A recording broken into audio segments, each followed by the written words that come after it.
Hello, and welcome to another episode of the God Theory Podcast. This is episode 9. We're talking about inheriting doucheyness. Just kind of what's going on here. What's up, David? How are you doing? Pretty great. Got a This Week in Religion story for you. You do? Oh, okay. Yeah, let's hear it. All right. Remember Mike Huckabee, our former governor? Yes. He lost a lot of weight, like the guy on like Jared from Subway. Yeah. Yes. Well, he's been talking a lot about how much he loves real America and the Constitution and the laws, but he also doesn't seem to like the Constitution that much. This story comes from JT's Pathos blog, whatwouldjtdo.com. Mike Huckabee rallied a crowd of Hispanic evangelicals on Wednesday night, pushing back in the debate over religious freedom just one day after the Supreme Court heard oral arguments to determine whether states have the right to ban same-sex marriage. So, like the Supreme Court has recently been hearing arguments on the gay marriage issue, whether it should be cool or not. Here's what Mike Huckabee, our Constitution-loving former presidential candidate, said. I respect the courts, but the Supreme Court is only that, the supreme of the courts. It is not the supreme being. It cannot overrule God, he said. When it comes to prayer, when it comes to life, and when it comes to the sanctity of marriage, the court cannot change what God has created. Yeah. So, about that, here's JT's thoughts. If God wants to show up and act as his own lawyer, bully for him. Seriously, that'd be grand. Until then, God's not on the record. Just a bunch of people claiming to speak for God, just like every other religion. Until God gets on the record, it's one mortal opinion versus another. And God clearly thinks so little of his followers has deprived them of the winning arguments when it comes to same-sex marriage. And in terms of our laws, I think you're going to find that, yes, the Supreme Court can very well overrule God. Actually, what it does, it's its job. That's weird that he said that, considering that Tom DeLay just said that God wrote the Constitution. So God's got his hands in a lot of pies. This is weird. I love that people need to stand up for God. Yeah. Like you have an all-powerful God, and also 9 old people wearing robes can rewrite his laws, and he can do shit to stop it. Yeah, nobody's standing up for the Hulk because he's fucking almighty. The guy's ridiculous. Super strong. Speaking of which, saw the Avengers, really good. You guys should go watch it. Yes. A lot of cool themes. Speaking of gods, Thor. There was a lot of God talk in it, though. Did you notice that? Remember when they're talking about the Tesseract and then the staff, with the thing inside, they said, you don't want to, or God inserts himself here instead of evolution. They never said evolution, which I thought was weird. Considering Joss Whedon is, pretty outspoken atheist. Yeah, no, I didn't. Usually when Joss Whedon brings up God, it's to kind of point out the humor in being a Christian and hanging out with Thor. Yeah. Yeah, which is pretty weird. There's only one God, and he doesn't dress like that. And Thor's like, dude, I'm in the room. I'm a God. Did you not pick that up from the whole Norse thing? You have a whole day dedicated to me, just like you do for the sun. Yeah. But yeah, that's insane. Yeah. But anyway, so this episode, we're gonna be talking about inheriting douchiness. We're still shaking the mantles in the United States of something that a lot of people don't have to deal with. Yes. What makes America different from most other countries, from every other country? Besides being the best? Besides freedom? Besides being the only country that has freedom? Freedom, yeah. We're going to export the shit out of freedom, and it's free. We don't have to pay for it. There's a required class at my school where I teach that called rhetoric. Everyone has to take it. It's about critical thinking fallacies, persuasive arguments. And for their final, they have to do what's called a panel, a pugnacious panel, where they have to come up with a view and then defend it against hostile questioning, which the teachers provide. And I usually find myself on those panels. And sometimes I'm on a panel agreeing with something I agree with, and sometimes I'm arguing devil's advocate against something I don't agree with. Uh-huh. And the one Monday is going to be the seniors have taken the position.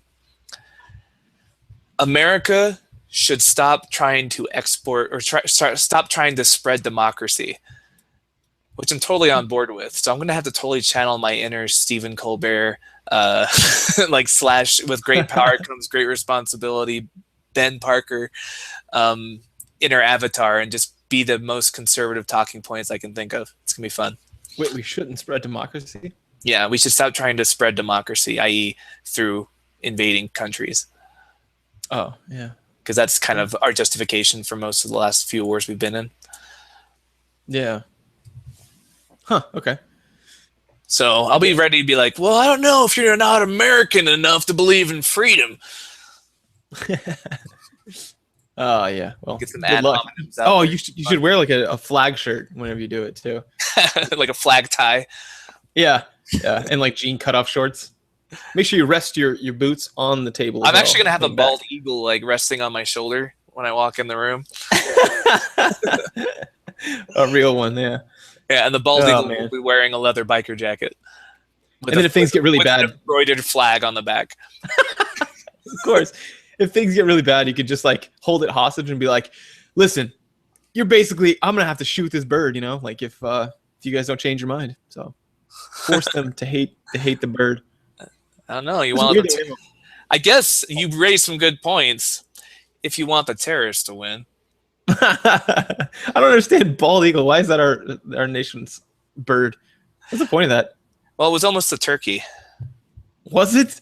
Ben Franklin was really pushing for the turkey. He said that the bald eagle was a carrion eater, and we should not be represented by something that eats carrion, basically. And they're like, well, what do you think? He's like, how about the most American bird of them all? The turkey. He didn't actually say the gobble part, but in my head he did. Like, he added that just to like try and sell him on it. Was he kidding? No, he was serious. Because like it's a horrible idea. It's a uniquely American bird. Like it's kind of a proud and noble. I don't know. We don't think of it that way now, but think about like the wild turkeys they found when they came to settle the colonies. Like they're these huge birds that fly around. I mean, they weren't as silly back then as we see them now. No, they were. Yeah, they're horrible. Super silly. That's a horrible idea. But we were this close to having the turkey as our bird instead of the bald eagle. Okay, Ben Franklin had some good ideas, but that is not one of them. He might have been like, his brain might have been just riddled with syphilis at that point, and he just didn't know what he was saying. Yeah. So then he probably did something like that. He's got the kind of like, he's so wobbly. He's got a little wobbly chin thing. He's got that going on. What is that thing for? Full of gout and syphilis. Our founding father. Yeah. Speaking of founding fathers. Yes. What else does America have in common or unique besides the bald eagle? I mean, I don't know. We fought for our independence, but most nations did at some point, probably. Maybe we were founded by religious assholes. Oh yeah, yeah. Talk about the Puritans, my friend. Oh yes, and I ranted about them on our other show. Freaking Puritans. Yeah, not at all helpful. It's funny. You're such an asshole. You got kicked out of your own country. Like it's the Tea Party. Yeah, that's what it is basically. Yeah. So for any of our international listeners who might not be familiar with American history, because why would you? It's not your history. The Puritans, group of English Protestants, including some Calvinists, hanging out in England. They're the ones who like tried to ban Christmas and all that other bullshit. They hated fun. They loved black. They loved buckles, and they hated fun. It's kind of what you should take away from them. They hated fun. They did. Oh yeah, they were all about the purity of the body, and then to get to that, that's sort of like that monk ideal. You know how they used to sleep on the ground? There's just certain monks that asceticism. Okay. Or asceticism. Yeah. Sorry. But yeah, they kind of failed in England. They were driven out, and a lot of them went to Holland, which is like a big place for religious tolerance. Amsterdam, even today, you can kind of get anything you want there. They're just cool with whatever. Mm-hmm. But these guys were too big of assholes, even for the Dutch. I have not. Have you seen the Kimmy Schmidt, the Unbreakable Kimmy Schmidt, where she goes, Dutch, huh? I have. Oh, she goes, oh, the Dutch. I have not formulated a strong opinion about them. Why would you say it? Says it so distastefully. But apparently they're tolerant, so. Yeah, but not tolerant enough. So the narrative you learn in school, like when you learn about Thanksgiving and the Pilgrims and everything, like you learn about like they were fleeing religious persecution, right? Yeah. But really what they were doing was they were looking for a place where they could be assholes without being like stopped. Because when they got to New England, what did they do? They started being super religiously persecuting everyone else. Like they would exile you to freaking Jersey if you didn't completely agree with their colony. The Jersey Shores. Yeah, yeah. You had to go on the Jersey Shore. That was your punishment. Wow, that's weird. Yeah, that's a little ironic, considering they got expelled from everywhere. But yeah, got expelled from everywhere and then started doing that, and also, burning witches. That was their other claim to fame. Good for them, because witches, I mean, they're doing a lot of harm. But I heard that the witch trials weren't as big as people made them out to be. Maybe they're smaller. Big how? Like how many people died? Yeah, apparently only like 14 people died or something. Yeah, I don't know. It was around a dozen, but it was still. You gotta consider like how big the colony was. Like it was pretty frightening. There's only so many widows and like loners that they could burn before they finally cooled down. And that's kind of like being like, well, come on. I mean, only like 100 people died in the 9/11 attacks. Come on. It wasn't as bad as the Crusades or the Spanish Inquisition, but it was still kind of a dick move. Yeah, well, it's up for debate. I mean, I feel like there was probably a lot of nice people there. I'm kidding, of course. Yeah. So there's actually recently they had this class on the Constitution that they wanted to teach at a school in Ohio. Really? And they talk about how the Puritans kind of founded the country. They tried to draw a straight line from Puritans to the American Constitution, and they said civil government has jurisdiction over our actions, but not our conscience. Conscience is between God and man. And this guy Perutka, who was like pushing for this, he claims this principle comes from the Puritans, but no. If you look at Puritan history, it's well documented that non-Puritans were not tolerated in Massachusetts. It wasn't Jersey; it was Rhode Island. Roger Williams was exiled to Rhode Island to set up actual religious freedom there, and wow. The witch trials, obviously, and they often tortured Quakers and even killed Quakers for their beliefs. And if you know anything about Quakers, like that's a dick move. Like they're pacifists; they can't do anything about it. They're super friendly. Yeah, I know. They make delicious oatmeal and they don't fight. Those are their two things. They make some goddamn great synthetic oil, I'll tell you. Yeah, so anyone claiming like religious freedom comes from the Puritans is either an idiot or a liar, because they definitely were not big on that. One of these things that their ideals they had was, kind of, it's almost like misery is kind of a way, or suffering is a way to, show your faith, or to like kind of temper yourself, right? Mm-hmm. And, this was an ideal passed on for a while, but that reminded me, because there's this, in particular, there was a study that I came across and it kind of made me think about this episode. And it was by there's this group called the Work, Family, and Health Network. And they're looking at like how all these things go together, and it's kind of a holistic approach to things, which is catching on a lot in a lot of circles, but particularly in medical and psychological circles. Like, I don't know if you've heard about this. Like you have like a team that manages your healthcare and your mental health. Have you heard about this kind of thing? A team that manages my mental health? Yeah, so it's like an interdisciplinary board that like will be appointed. You'll be appointed to, that will, like in like if you want to go, I don't know, have a surgery or something, there'll be kind of a discussion across a few different experts. It's big in like because of Medicare, Medicaid, that kind of thing, and it's bigger on like places that have free healthcare, or at least taxed healthcare, and to get an idea of this holistic approach, like what's going on over here, what's going on over there, because most times whenever you get passed around, like I might not know what someone's even psychological history is. Like if they're seeing a psychiatrist, I don't know what that guy's doing, and I might do something with that patient then that may be contraindicated by something they're doing.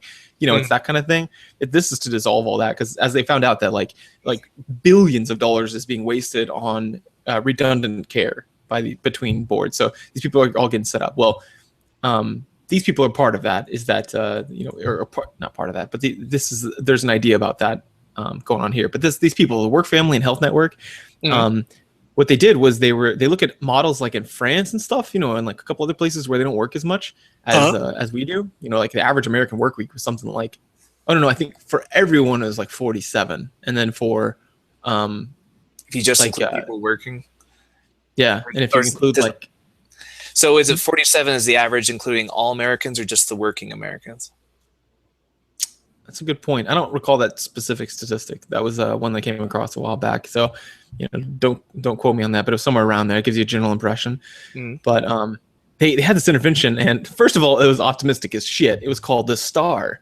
Oh, which is, it's hard for me to take that word seriously since like for kids we give gold stars, like it's just, I don't know, but whatever. It stands for support, transform, achieve results.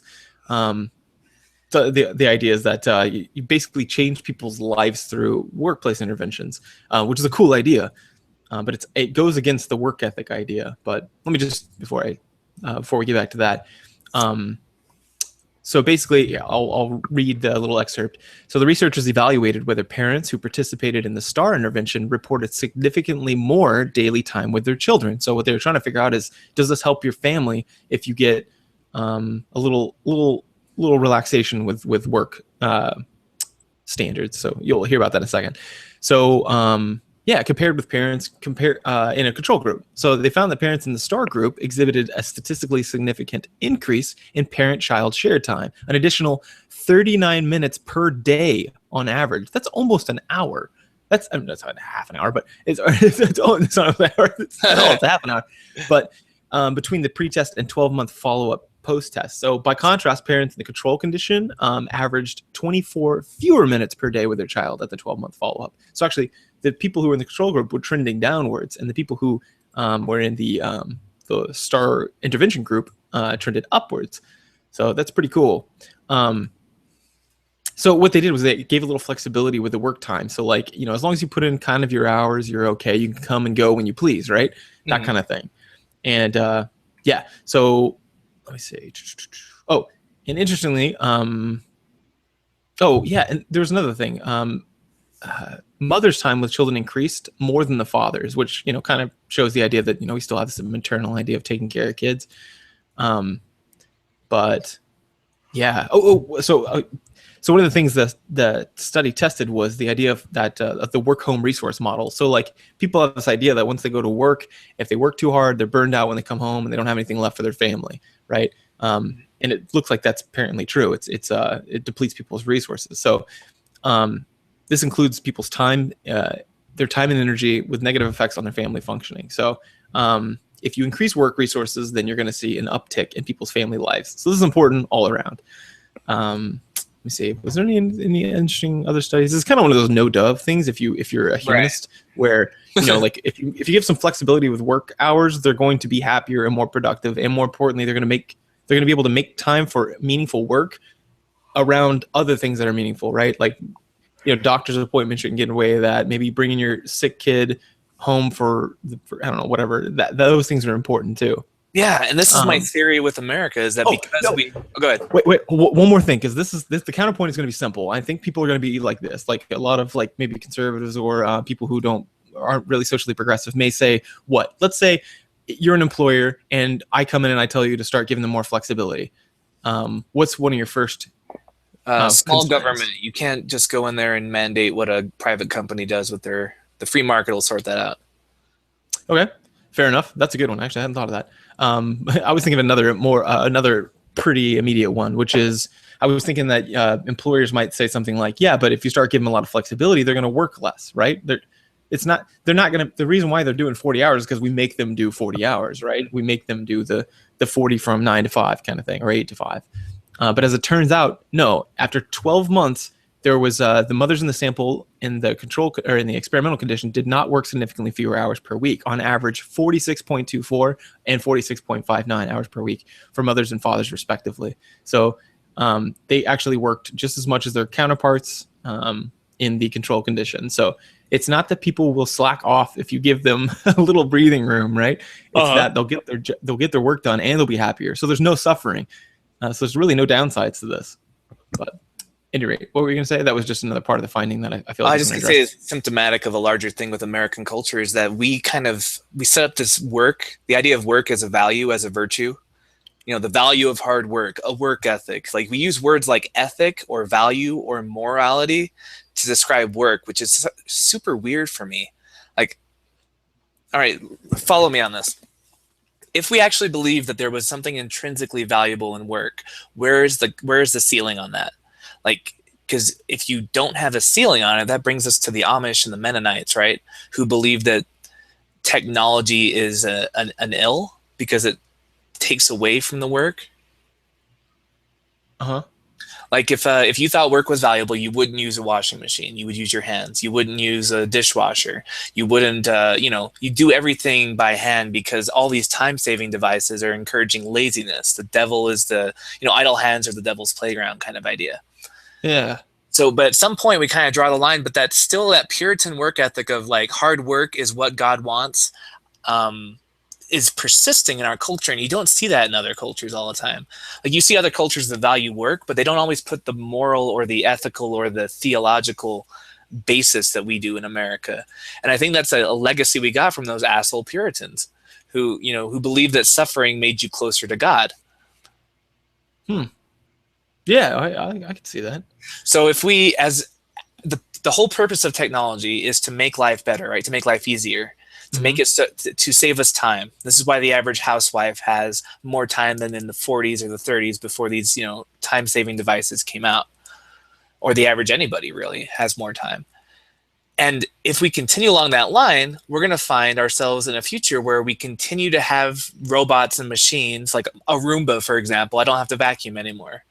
A barista at Starbucks could be replaced by a robot that does the same thing. The guy who serves you at McDonald's, in fact, in France, they've already replaced most of the people at McDonald's with a touch screen. Like it's just, like all that ordering food, you can just do that on a touch screen now. They don't have people there to do that in Paris. And so we have a lot of jobs that exist now just to have them exist. Like we could already replace them. We could replace baristas now. We could replace a lot of jobs already, but we just keep them there because we want people to have jobs. We think there's something valuable about people being employed. And I'm wondering where that comes from. Because in the future, like look at Star Trek. Like if that's an idealistic future, they're in a post-scarcity economy. They don't really need to do anything if they don't want to. They can just replicate the necessities of life, right? They can make food, they can make shelter, they can make medicine with replicators. So in the future, the way Star Trek imagines it is that we go forward and we do things because they make us happy. They're like a calling, right? Like I study medicine because that makes me happy. I'm a starship pilot because that makes me happy. Yeah. But you don't have to work to live anymore in the future. And that's the goal, right? That's what technology has been doing since we first learned how to like start a fire, was to make life easier, make it so we spent less of our time trying to survive and more of our time in leisure. Right? Yeah. And the natural state, remember, it was the bonobos, like their natural state is to have way more leisure than work time. Like that's macaques have males have, I think it's 80 or maybe it was the low 90s% of their time is spent playing. Male macaques specifically. Females had significantly less, but a lot of that probably has to do with offspring. But even ones without offspring, we're spending more time doing other random things. But yeah, men for some reason, male monkeys love to play. Yeah, and I think that's where we're going. And as technology gets better, we're going to live in a world where there just aren't as many jobs. There just aren't as many that are necessary to keep society functioning, right? And yet we still have this kind of judgmental attitude for these people who are unemployed. We're like, oh, what? That guy's an asshole. He just sits there and collects Social Security and doesn't have a job. It's like, well, if the only jobs available are the ones that we just keep around because we think that work is intrinsically good, like barista or McDonald's employee, how can we get mad at him for not finding value in that and not wanting to do it? Yeah, that's a good point. It's because for example, Amy only works 3 days a week right now because she has to drive so far. It's like an hour and a half commute, and she makes plenty of money just doing the 3 days. We make good money, and a lot of people are like, "Why don't you work the fourth and fifth?" And she's like, "Oh, you got to do things I need to do at home. Like first, you got to catch up on notes because when you see clients, there's a lot of paperwork." But yeah. But even if not, all, let's say she had no commute. Let's say she had a 5-minute commute and had nothing, no homework with her job. If she can support the family on 3 days a week, like it's an intrinsically moral issue. People are projecting onto that, saying that she should do more because work is good intrinsically. No, I know, and it's something that I've actually said I want to do in the future once I open my private practice, assuming that's where I end up. It's that I want to work 3-4 days a week and be done. Like, and if people are like, why aren't you open on Monday? I'll be like, because I don't want to be, or maybe we'll probably have some people, some counselors or psychologists available, but yeah, I think I just think this is a great system. Amy and I get a lot done. We train our bodies, we're doing a lot of fun things. But yeah, we do. I get weird looks. People are like, but why wouldn't you work the extra 2 days? Then you could make. Yeah. It's like it's the idea that more money is better. And I'm like, well, if we make over 6 figures together, we're gonna make well over 6 figures. Who cares? Like, I don't. Yeah, I get the same thing. I'm a teacher and I take my summers off, and they're like, why don't you get a part-time job in the summers so you can make more money? And I'm like, because I don't want to work at Walmart over the summer. I want to be able to like read and get caught up on shows I'm watching and run. Like, or do whatever you want. Yeah. You don't need to apologize for it. Yeah. Right. Because people will say things like, oh, I'm gonna try to get build an extra partition on my house or something. They apologize for the time they take off. It's weird. Yeah. And what I'm saying is, like, as technology improves, we're already in a society right now that we do not have to have 100% of our people working for society to function. We just don't. And that number is going to get smaller and smaller every year of the people we need to have working in the society to make it keep the trains running on time and keep the food on the table. That number is shrinking. But the value judgment of if you're working, you're a good person. If you're not working, you're a piece of shit is lingering. And I think that's why a lot of our jobs haven't been replaced, because we don't want unemployment, because we think we look down on people who aren't employed. But 50, 100 years down the line, like, will we be able to afford that? Can we still look down on people for being unemployed because they don't work and they don't need to? Yeah, that's interesting. But how do you? Okay, so let's say we do replace this barista with because they already have these. They're called. I think this is the worst. But I used to be in the coffee business. I managed a coffee shop, and they right around then they had started doing these things called a machine that would do all this for you. You just hit a button and it makes a skinny latte or whatever you need, right? Mm. And you still have someone punching the button for some reason, but instead of the customer, but whatever. They set the cup under there, they hit the button, they say how many shots are in it, hit it. And it's called a super barista, which is really shitty. Yeah, they've got those in France too. Like, whenever you go to like a gas station, they've got like these little barista robots that you just put your cup in there and they mix the drink for you. You put the money in. Yeah. So, okay. So let's say we do that. And we, and let's say I was a barista, and then, bam, this fancy new machine comes in. You get all these tales of like, then what? What do I do for money? That's the thing. Like, in a post-scarcity world, we have enough money for everyone to get the essentials. Like, right now, it's cheaper to give a homeless person an apartment than to like pay for the societal costs that homelessness causes. Right. Right. We just don't, because we want them to work for it, because damn it, I had to work for mine. They should work for theirs. Yeah. So as technology gets better, as the number of people producing gets smaller and gets more automated, like, capitalism's going to fall apart. It's not going to work anymore. If we are all like, if everyone's producing enough to make the society go, then there's no reason for people to go without food or shelter.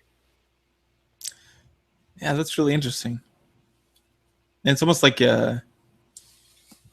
inflation. Like, because as jobs get easier, we're still putting in the extra time, the same amount of time or more. Actually, our work weeks have gotten longer. Yeah. And but the job is easier because we have computers now, and that's weird. And that's what the French always say about Americans, is that we live to work, whereas they work to live. Like, their full-time work week is 35 hours.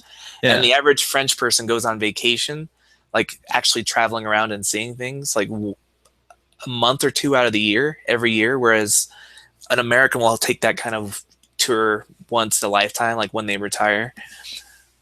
Yeah. Yeah. So I really think it traces back to the Puritans. Like, first of all, we're really squeamish about sex as a culture.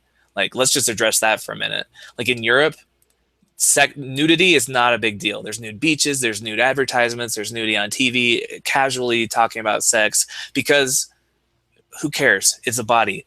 But what they are squeamish about is violence. Like, seeing somebody get their head ripped off or torn apart, like, that is something that they're very concerned about. In America, it's the other way around. We're totally laissez-faire about violence. We'll let our kids watch whatever, and maybe we can, because it doesn't really affect their behavior. But I'm not talking about psychology. I'm talking about what we value. We value violence being okay and sex being a taboo. And that too, that is back weird. to the Puritans. There was a Reddit post that was talking about this girl who lived in Germany for 5 years, and she said, "Here's the top 10 things I learned about Germany versus America. If you're going to come live here, here's some cool things you can learn, shortcuts to help you avoid social faux pas like she got into." And one of them was nudity. She was just, it was weird. The first time it was like a Thursday, and someone was like, "Hey, this weekend we're going to go swimming, and we're going to go skinny dipping. You want to come?" And she was like, "I barely know you guys." And they're like, "Well, it's just fun to do." And she was like, she felt like they were being perverted or weird. And no, she goes, "Well, I want to expand my horizons." So I went and did it. And everybody's just no big deal. They're just talking to each other about work and like taking off their clothes. And she was like, "Oh my God." She was just really weird about it. Yeah. And in Korea, they're that way too. They have like public baths and you just go there and like just bathe together. It's like a totally thing. Like they're like, "Hey, you want to come to the baths with me?" And I'm like, "Yeah, I don't want to see, you guys are like 50-year-old men. I don't want to see your wrinkly genitals." And like, that's what I'm thinking. And they're like, "Oh, it's cool. We just do that. We hang out. We're just hanging out naked. It's no big." So it's different culture. Nudity is a different level of taboo. And I think that too comes from our pilgrim ancestors that we inherited a lot of our weird hangups from. Yeah. And another thing that was in that the guide was talking about, just that. She said what's weird is, I'll turn on the TV in the middle of the day and I might see like boobs, and she goes, but I have yet to see like someone just get like like a zombie gore film type thing, or those kinds of like violence at all. That's interesting, and I think it's the same sort of thing. It's totally natural to be nude or to like, or I don't know, sex, I guess. But violence is like kind of a weird, it rarely happens. Like when monkeys get in fights, for example, chimpanzees, they do something called, a couple things. But one, let's say alpha male's coming through, and they have something called displacement. Are you familiar with that term with monkeys? Yeah, where it's like a way of showing subservience, like you'll move out of the way. Yeah, and it's still, what's funny is they do comparative studies, and humans do this kind of thing too. But like if someone comes through, if you think someone's more important than you, you'll move out of the way a lot of the times. Or essentially, we're just monkeys that learned how to wear pants when you get down to it. The more you study primates, the blurrier that line gets. Yeah, and so there's that. And then on a larger level, whenever they have boundary territory, like problems, you can watch these videos. Just go Google this. This is But basically, these monkeys will run at each other and scream and bare their teeth and swing at the air, but they actually won't hit the other one on purpose. They just run at them and scare them. And both of them do that. And humans do this too. You'll see them posture up. They don't want to fight. Like two people hate each other and they start shoving each other. Why didn't you just go for the eyes? Like, why didn't you punch real violence is costly, right? Like you could lose an eye. You could become handicapped for life. So you do everything you can up to that point to avoid actually having to commit to violence, if at all possible. Yeah, exactly. And for monkeys, you'll die of infection. And for early humans, same thing. I mean, you get one bite and you're done. The mouth is a gross place. Mm-hmm. But and scratches, like I've had a scratch, when I was in the field, I got scratched real small and it actually got infected. And, I had to go to the medic because it was bad. Yeah, it's tough. So yeah, any injury is like, it could be a fatal blow. Mm-hmm. So monkeys do that. That's what's funny. And and violence should be something we're abhorred at. But on the other hand, like I said, I study this stuff and it doesn't really affect us. So not to the context now. But it's weird. It is weird how like that taboo develops differently outside of America. America's got a lot of unique things, and I think a lot of it has to do with how we were settled. Yeah, I agree. There's this idea called the anchoring and adjustment heuristic in psychology. Have you heard about this? Anchoring adjustment heuristic? Sorry, anchor and adjustment. Oh, yeah. That's like, so if you tell someone something, people do this all the time in marketing, but if you tell someone like how much would you pay for this? $50? $70? Yeah. Or like, yeah, exactly. People do that. Or Amy and I do this sometimes. Like if I'm like, oh, hey, I got a rash guard or a gi or something. And she's like, are you kidding me? And I'm like, yeah, I know, I've got too many. I'm kind of like that. And she's like, how much was that? And I'm like, $100. And she's like, what? And I'm like, no, it was much less than that. It was 40. She's like, oh. But if I had just said 40, like I spent $40 frivolously. 40, right? Like, exactly. Yeah, I get in trouble. So like we have a bias where we cannot, even when you tell someone, here's what this is, and you need to adjust for it, we still by far undershoot this. We have studies where we've shown this. And so I wonder if it's the same thing here. Once you hear something, that becomes your norm. And then to adjust from there is very difficult for us. So I think that's maybe what's going on here, kind of on a cultural level. We think this is normal, and so anything that deviates from that, we make small adjustments, sure, but it's crazy.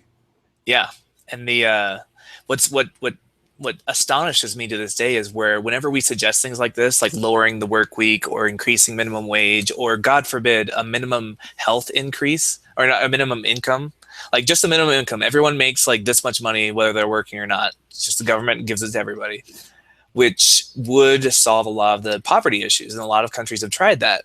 Whenever we bring stuff like that up, we get this like, oh no, then we're going to become a socialist, communist dystopia. And we're like, well, I don't know. Like every other country that's tried this, like, do you know what the World Happiness Report is? Yeah.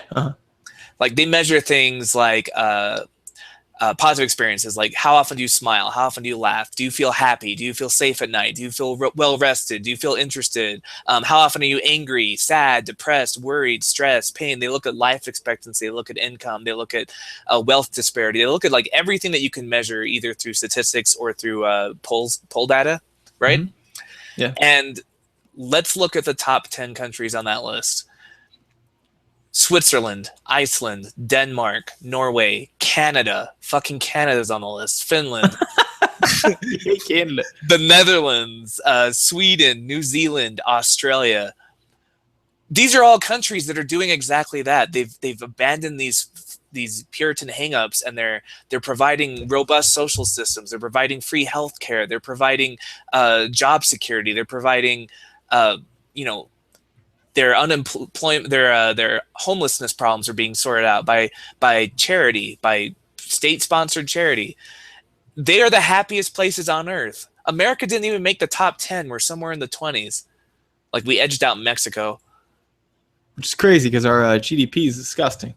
Yeah. We should be able to afford these things. We should be able to afford it. If these countries can do it, why can't we? And the reason is we have this pushback. We have these we assign moral, theological, supernatural, metaphysical value to things like work, to things like marriage, to things like modesty, which is another word that we've kind of co-opted that doesn't mean what it should mean. Like modesty should mean like, not bragging. Like that's modesty, right? Like, oh, good job. Yeah, it was all right. I'm not that great.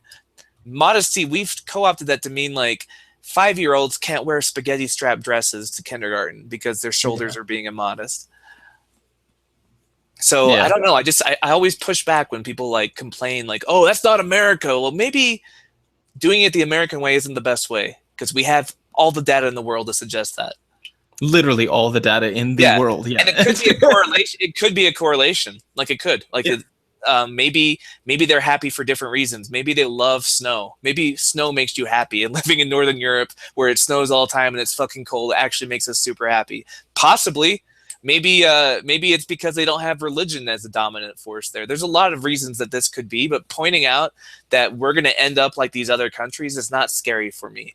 It makes me happy. I would love to end up like those countries that you just listed as like socialist dystopias. Yeah. I think that they're terrified of socialist military regimes is really, I think, part of it. Right. It's like this weird post-Cold War baggage, maybe. Yeah. I mean, because, we made that such a dirty word in America to fight against. Well, yeah, and we also made it synonymous with communism, right? Mm-hmm. Which is a totally different thing. But yeah. That's a weird part because like socialism is kind of like what's good for society as a whole, what's good for people. And that's kind of what democracy is. It's almost like it's a synonym, but it's people-driven government, but assuming that people will vote for things that help them. People will vote for their self-interest, right? Like you would think that it'd be the same. Kind of the same. It's so weird. Sadly, that's a big assumption. Yeah. Well, really? Yeah, I don't think people vote in their self-interest very often at all. I don't think they're educated enough about what the issues are. I think they vote depending on what tribe they identify with. Oh, I see. Okay. The Republican Party typically doesn't have your best interest in mind unless you're a multi-billionaire or a corporation. But people will vote Republican because that's their group, that's their tribe. I think people should vote in their self-interest. I don't think they know enough to do that. Yeah. Fair enough. I thought you meant that. I just think that they're misinformed and that's why they're voting that way. But I was like, I don't know about self-interest, but I see what you're saying. The objective self-interest, yeah, definitely not. They are they're definitely harming themselves. That's what I understand. This is something I really don't understand. Maybe one of our listeners is this way, but I'm friends with a guy who's a gay male. He's gay white male, who is a Republican and staunchly so. Yeah, that'd be hard. Like as an atheist, I'd have a hard time. Like, first of all, we were talking about this on the phone the other day. The modern day Republican Party is different from what it used to be. It's been co-opted by the theocrats and the religious right. Right. And so even if I'm in favor of small government, or if I'm in favor of like fiscal responsibility, or like, budget cuts, things that the Republicans used to be really all about, I wouldn't feel good voting for them now, because now their platform is about how atheists don't deserve to be part of this country and about how gay people shouldn't have rights. Like, I can't vote for people who don't think that I should be part of this country, So it's like, I don't like theocracy. I don't like, can you put your government into someone's vagina and make them like take a sonogram before they have an abortion, stuff like that. Like, I don't like this like overextensive government that they're pushing, but if they would go back to small government, fiscal responsibility, sort of like libertarianism light, like I could see myself kind of being more interested in voting for them now. But the way they are right now, I just don't even know how they're going to survive as a party without going through some major changes. I don't think they can. This is what our last episode on was, like the social media. But with social media today, I mean, yeah, it's just shifting. You can't get on. You can't say, like the things Huckabee says and expect people to vote for you anymore. Like that. Yeah, you're becoming an irrelevant minority. You're gonna get shamed out of it. It's kind of like if public opinion in general is easily malleable by like a lot of different by other means. So, for example, one of them was I think there was a study that came out that talking about environmental change. Like so there hasn't been a ton of environmental change. It's still just as shitty as it has been. Not that global warming is the thing, it isn't. But I mean, over like the 2-year course, it's still downwards. We're in trouble. We're very bad in trouble. But it's like, for the amount that's changed, the public opinion of damage, like environmental damage, has shifted hugely. So, it's disproportionate to how bad things have gotten. People are now realizing that we're, it's a big deal. We need to put attention on this. Right. And so it's people like Bill Nye. Because the weather's gotten worse. It's because of people like Bill Nye. Exactly. And the weather is getting worse, sure, but like not to the point where it would be that big of a shift. Yeah, looking at the two graphs side by side, this is just a slow decline. Yes, Earth is definitely in trouble. I'm not trying to say it's not. Definitely is. Everybody knows that. 99% of scientists. But the cool thing, being a behavior guy, is watching humans' opinions of it, where it was way down here, and then all of a sudden it spikes way up, which is awesome. So, and it's because of these people like Bill Nye who'll get up there and say something about it. Bill Nye is incredibly popular right now on social media. Neil deGrasse Tyson is popular on social media. All these people are kind of starting to be like, hey guys, let's focus on this. And so as it turns out, that's incredibly important. And what the hell? What is that? What do I have to do with what we're talking about? I just got lost in it because I was looking for the study. How public opinion changes. We're talking about the shift. Oh yeah, like Huckabee can't say the things he says and expect people to vote for. Yeah. So who are the people that are young and hip on Twitter and in Facebook and Instagram? Like, I already gave it away. They're young and hip. The people. Yeah, the millennials. Yeah, and even like people like Tina Fey. Like, she's popular. She's not a millennial, but she's hip. She's cool. Part of the Hollywood Western liberal elite. Yeah, exactly. You're not getting these people used to have the megaphones back then, were the old people, and now they're the people who are young with it. They're hip. These are the people that are changing people's opinions. And yes, I think it is a dying party. I think that's going to be, it's fucked. It's either going to die, or it's going to have to go through a major shift. We've seen the Democrats do this before in the past. We've seen the Republicans do this before in the past. Remember, the Whigs had to evolve and like become a different party altogether. Like, it can't continue the way they're just going to keep losing. There was a presidential candidate or someone who wants to be a presidential candidate for the GOP. He said that if he becomes president, he's going to crack down on marijuana. In other words, overturn like the experiment that Obama's doing with Washington and Colorado. And I don't know why you would think that would get you votes. Like, is that a big enough issue for people? Because a lot of people are going to be pissed that you're like cracking down on something that they are enjoying doing. And the people who have a moral stance against marijuana, is that going to be the issue that decides that they're going to vote for you? Is some other state is doing something that they don't approve of? Yeah, man. Dan Carlin had that episode of Common Sense, which is another one of your recommendations I took back in the pot. I do that. You always have the worst, but it's actually really good. And putting the genie back in the bottle. Yeah, that's what you're saying.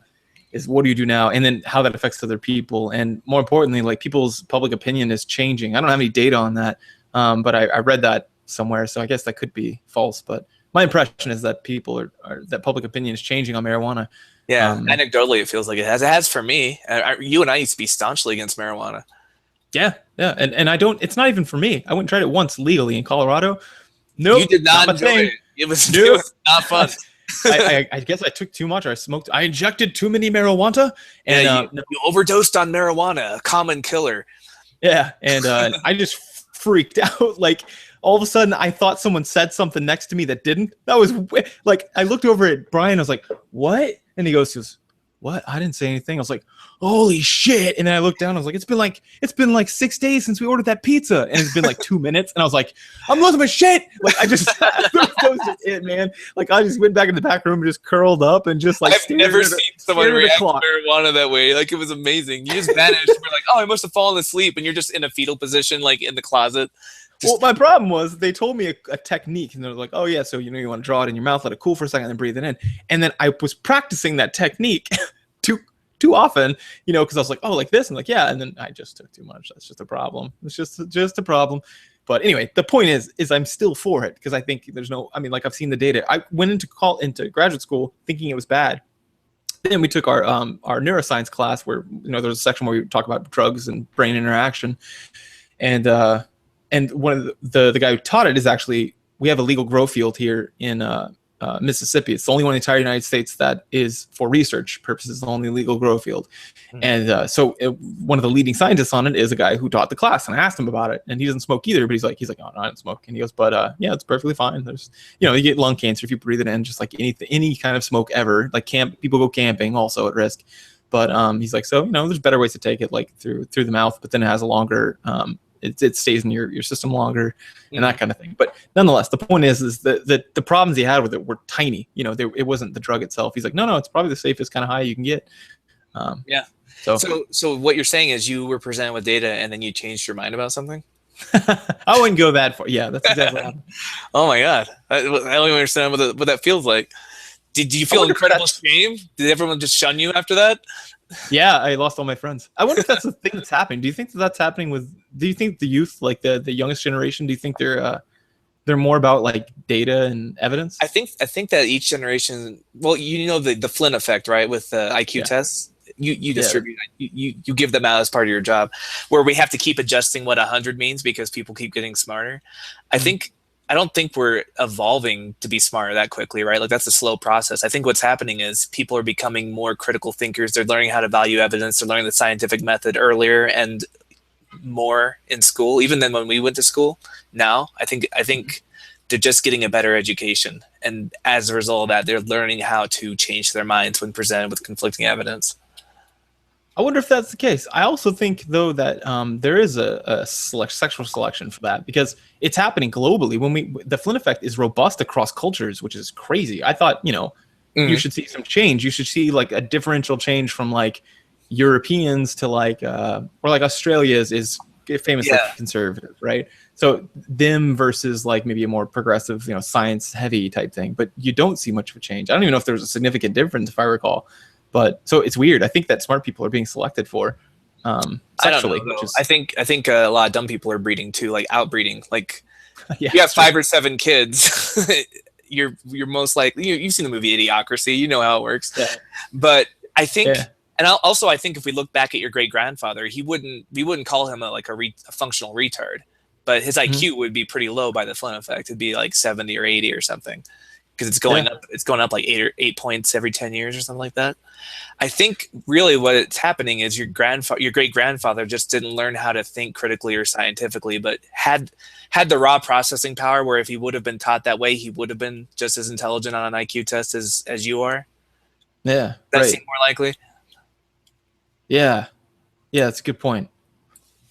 Yeah, it's interesting. It's funny that. So speaking of functional retards, there's it's difficult when so there's probably a lot of smart people out listening, right? There's a funny thing that happens. Yes, they're all very sexually attractive and smart. That's for sure. We can make that assumption safely.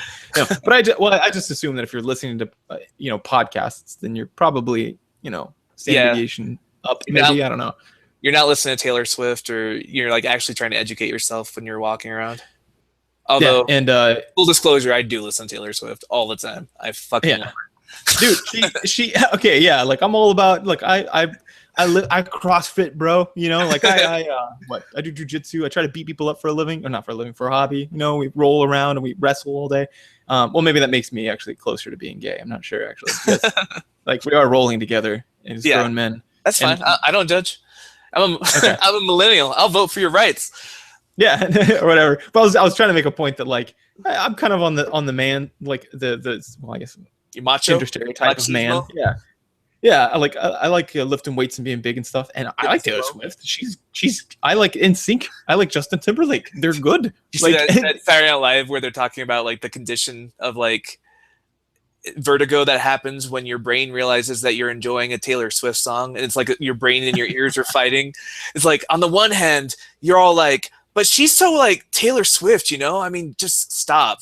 But on the other hand, she just made a damn perfect song and you're rocking out to it. Like it's so true. Prescription medication for people suffering from that. Oh, it's like that All About That Bass song. I don't like the message, the skinny shaming that was happening in the very beginning. Although I know there's arguments about that, but my belief is that it's skinny shaming. Not that that's as big of it doesn't matter. The whole point is I like the song. I like the catchiness of it, but I always turn off the song. But then I find myself humming it later, and I'm like, no, stop. But I know I'm just driving around, and I'll turn the radio off, and in the back of my head, I'm still like, haters do gotta hate Taylor. I will shake it off. Yeah, it's so good. And in Blank Space, if you don't think that's a good song, you're crazy. Maybe people have. It's even a good video. It's like all Great Gatsby, and she's kind of making fun of how people think she's a crazy, dating too much kind of girl. Like, I don't know. You keep rocking out Taylor Swift, but the larger point was that our audience is intelligent. Yeah, super intelligent. So the point is there's a funny thing about this. Is a realization that I had because we were talking about IQ. We're learning cognitive testing, and IQ is a big part of that. And they were like, well, so here's how we determined what was functionally intellectually disabled or retarded, depending on what term you use. Intellectually disabled, which is important legally, right? Because you can't get the death penalty if you're below a certain IQ. Mm-hmm. And also you can if you get a score low enough, you can get Social Security insurance, which is important for a lot of people who are afflicted by ID. Yeah. So we were talking about that, and it was like, and they said so that's 2 standard deviations down, and about 30 points, and it's actually not quite that hard of a cutoff, but that's about it. Mm-hmm. And then and I was just like, wait. So if you're 2 standard deviations up, which would be like an 130 IQ, which I'm sure plenty of people are or have met people like that, I was like, then it's functionally the same as talking to a retard when you talk to someone of 100, and they're like, yep, yeah, that's how they norm it, the numbers that way. And I just thought to myself, people like, it must be frustrating to be someone like Stephen Hawking. Everyone's even geniuses are retarded to him, right? Like, if you're going by standard deviations, yeah. That sucks. Like he'd talk to me and he'd be like, you don't understand anything. And I'd be like, I don't. You're right, Steven. But that's a fascinating thing. So sometime if you're talking to someone who's of 100 IQ, like some of us might be, some of you might be talking to someone the exact same as they would be talking to someone who is, has ID, intellectual disability. So it was a fascinating, for me, that was eye-opening. I was like, what? Yeah. You're like, I'm not a misanthrope. I'm just frustrated. I don't really hate people. It's just hard to communicate. Like some of you might be having that epiphany right now. Yeah, some like that's what I was thinking. I was thinking that there's probably some people out there with high enough IQ where they've met people like that, and it's a qualitative. The whole number system is based off of a qualitative difference. A significant difference is literally that, a significant difference, a noticeable difference between people. And so if you're 2, it's crazy. But that's a tangent, but I always thought that was fascinating when I learned that. Most people, I think, find that fascinating. Yeah. So equally academic, I just want to close by saying, fuck the Puritans. You've really done a number on our social culture and our psychology as a country. Yeah, we inherited all this doucheyness. It's uncomfortable. But, oh well, we're slowly getting out of it. Hopefully it's more slower than my liking. About 20 years behind Europe. We'll get there. That's sad. That means that our lifetime, we're going to get there. But barely. No, I mean, we'll probably live past 50, but anyway. Well, thanks a lot for joining us, guys. Oh, feedback. We did get some feedback. I forgot to talk about this. Where was? Did you forget to sing a song about feedback? Yes, I did, and I can't talk about the feedback. But someone said they like our show. Sorry, that's the feedback. Yeah, that's not what they said. Someone said they like our show. Hold on, I'll get it. I got logged out. Yeah, bro. Somebody said they liked our show. Feedback section's over. Feedback. Can you get a bumper for that? Just for that? Actually, there was quite a lot. I won't name it all, but Jimmy says on YouTube says being ignorant is a choice, quote from David. And then it says, yes, I preach that all the time. Someone else, I can't find the one because I don't have it pulled up. I had notes, but I put it on a different account. So when I logged into this one, anyway, someone said they liked our stuff. Awesome. Really sorry. A lot of people said excellent podcast. Oh, here's one. Podcast is excellent. Looking forward to the next one. Podcast, thanks. I appreciate. Wait. Where are you getting? I appreciate all the work you guys do. Yeah, a lot of people are commenting on YouTube. I guess great. YouTube's the way to go. So, sorry, maybe we'll have to get more professional with that part of it. But anyway, thanks for everyone who wrote that in. I didn't check our iTunes reviews, but I don't think we got any new ones this week. So if you guys want to leave us iTunes reviews, especially right now while the podcast is so new, those really do help our ability to be found by fellow skeptically minded folks. Yeah. Maybe we could do a podcast like we did on the other podcast. Jeez, I'm staring at the word podcast, so I said it. Maybe we could do a competition like we did in the other one where, I don't know, the winner could talk to someone famous or something. I don't know. But anyway. Winner can punch JT Eberhard in the balls. Yeah, I don't even need to ask permission. That's happening. Yeah. All right. But yeah, until then, guys, we'll see you next week. Thanks for hanging out with us. And sorry about all this douchiness we inherited. So see you guys later.